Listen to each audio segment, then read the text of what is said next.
வணக்கம் நண்பர்களே.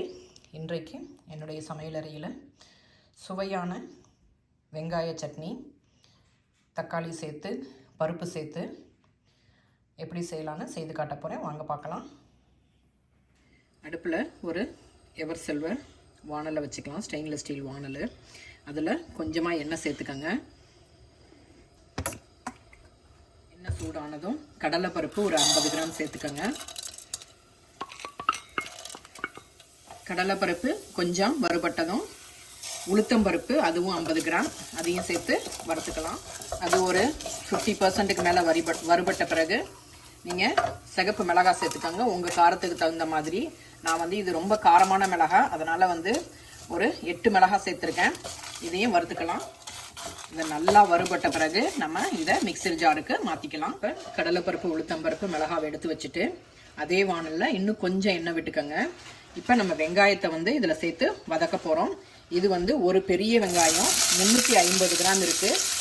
வெங்காயம் ஒரு கால்வாசி வதங்கின பிறகு தக்காளி சேர்த்துக்கலாம். இந்த தக்காளி 4 ரோமா தக்காளி தான் நான் சேர்த்துருக்குறேன், பெங்களூர் தக்காளி. இது ஒரு 370 கிராம் இருக்கும். இதையும் சேர்த்து நம்ம நல்லா வதக்கணும். இந்த சட்னியில் எல்லாமே நல்லா வதங்கினா தான் உங்களுக்கு டேஸ்ட்டாக இருக்கும். இது கூட ஒரு 8 கிராம் புளி எடுத்துருக்கேங்க. இந்த புளி கொட்டை இல்லாத புளி நான் எடுத்துருக்கிறேன். இதையும் வெங்காயம் தக்காளியோடு சேர்த்து நல்லா வதக்கலாம். ஒரு 15 நிமிஷம் நான் இதை வதக்கியிருக்கேன். நல்லா வதக்கின பிறகு நிறுத்திட்டு ஆறின பிறகு நம்ம அரைச்சிக்கலாம். முதல்ல மிளகாவையும் பருப்பையும் அரைச்சிக்கலாம். அதுக்கு பிறகு வெங்காயம் தக்காளி சேர்த்து அரைச்சிக்கலாம். இப்போ கொஞ்சம் தேவையான அளவு உப்பு சேர்த்துட்டு நம்ம சட்னி அரைச்சிக்கலாம்.